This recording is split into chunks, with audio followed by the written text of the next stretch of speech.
Okay, so this video is about how to fill out this page, okay? So this is basically the last page in your packet. After this, we get really into the team aspect of this project. You find out if you're prosecution or defense.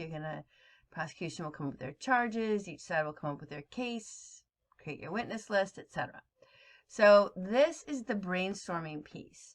Now, this is to be done by yourself initially. Okay, so everybody on their own is going to fill in these sheets. Okay, then you'll be able to compare them when it comes time to actually deciding, for example, if you're on the prosecution side, what you want to charge the defendant with. Okay, but initially you're going to work on this by yourself. So you want to look at the 4 to 6 possible charges, right? So there's murder, arson, theft, kidnapping, and then there is cruel and unusual punishment, and there is being arrested without reason, without cause. Sorry. So you want to think about which of those charges you could bring against the defendant and for what. So first is the charge. Are you doing murder, arson, theft, kidnapping, cruel and unusual punishment? Then the event that actually is being charged. Okay, so this needs to be something specific, a specific war or attack on a city, an assassination, arresting someone, etc.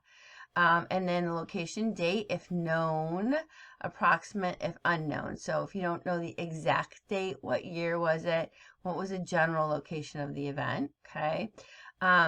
Who were the victims, right? Because victims can be witnesses, right? And if the victim's dead, then maybe their families are witnesses, right? But if it's some type of like attack, right, the people who survived would be victims and witnesses, right? So you can like kind of think about who might be a victim of the crime that would still be alive and could testify in the trial. And then other people who were there, bystanders, people who could have seen what happened for the prosecution side. And then people, same thing, people who were present at the event, but maybe would want to testify for the defense, right? And so you would do this for each charge. You can bring up to 3, so you have to think about anywhere from 1 to 3 possible charges. Now, it doesn't mean that you definitely will bring those charges against the defendant. It's just a brainstorming. What could you do, right? All right, so I did an example for Admiral Pliny. Okay, so I put his name up here. So I'm going to charge Admiral Pliny with murder, okay? And the event itself was leaving the people at Herculaneum during the volcanic eruption, okay? So leaving them behind. So what are some details about that event? So you want to list the factual details of that event that you would bring into evidence to show that it was murdered. Well, there was a volcano erupting, people were on shore trying to get to boats, there were rocks, plummets, and flaming rocks falling, they're hitting the boat, risking fire and sinking, there's debris in the water, he couldn't reach the shore, and so he left them behind, right? So I could probably add one more there. Left all the people behind and sailed away, right? All right, so very emotional scene actually with Lupus and Clio.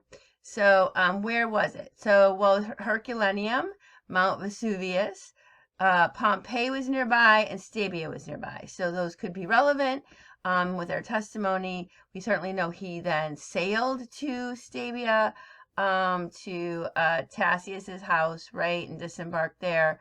So with his sailors and had dinner. So that would be a relevant location. Oh, and I should have put down the date. Terrible of me. It was 79 AD, right? Or CE. Okay, and it was August 24th. Victims, witnesses who were victims, right? So that would include Clio, her mother Actina, and her sisters, right? So those are people we know, right?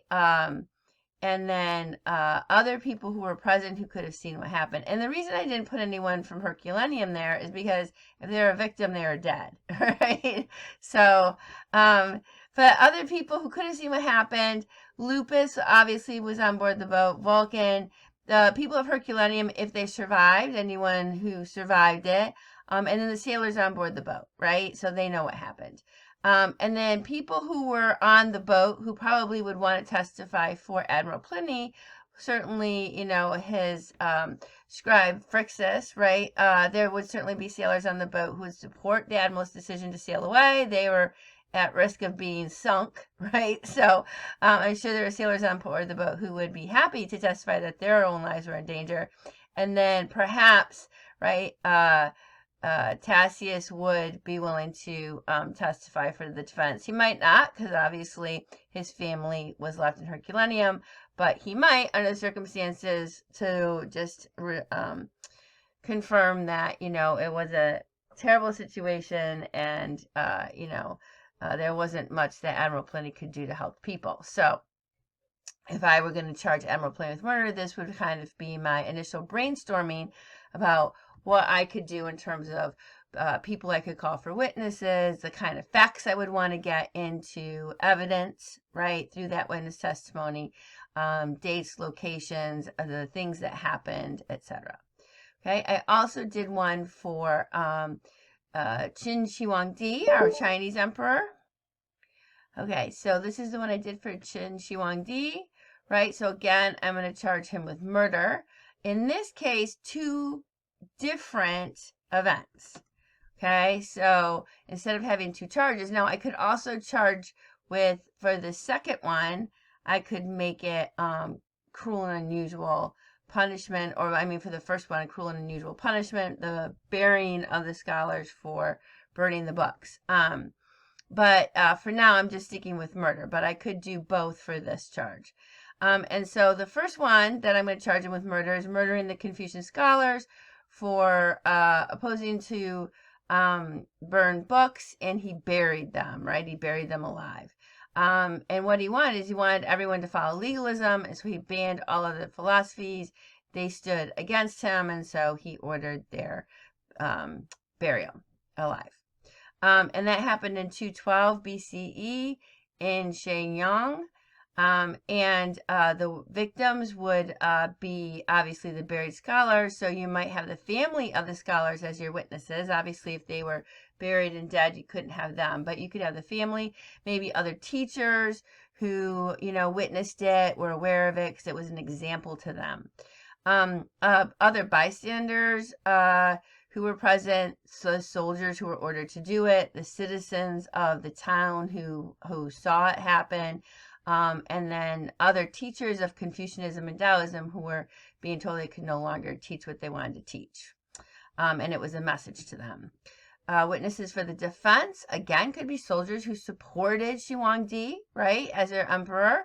And he was the authority in the law. Citizens of the city who saw it, who supported their emperor, and you shouldn't oppose your emperor. And then the teachers of legalism, who obviously would support the fact that this is what everyone should learn and believe. The second event I could charge with murder is the death of workers building the Great Wall of China, right? So it was forced labor. There were unsafe working conditions. They were in danger of dying from falling stones, disease, exhaustion, starvation. And there were public executions and severe punishment if people tried to resist, right? That's why it was forced labor.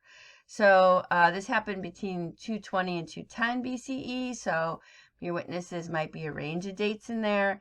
The different places, they were connecting the walls of these different city-states. So Yan State, Zhou State, and Qin State. And then the victims were the workers, obviously. So you might have the workers' families. If they were workers who survived the severe punishment or recovered perhaps from disease, you could certainly have them testify that others didn't survive it. Bystanders, other workers, obviously, overseers on the job, maybe who felt bad about what they were being told they had to do. Maybe some government officials in the government who opposed it, who were aware of what was going on. And then people for the defense could be workers who perhaps were being bribed or promoted for positive testimony. And in this case, it might be that it's their own fault. They weren't careful, right? They were, lazy or something like that. You could have architects, engineers, and overseers on the job saying, oh no, the conditions were safe, and government officials who supported it, again, saying that, it was the workers' fault and nothing wrong with the situation.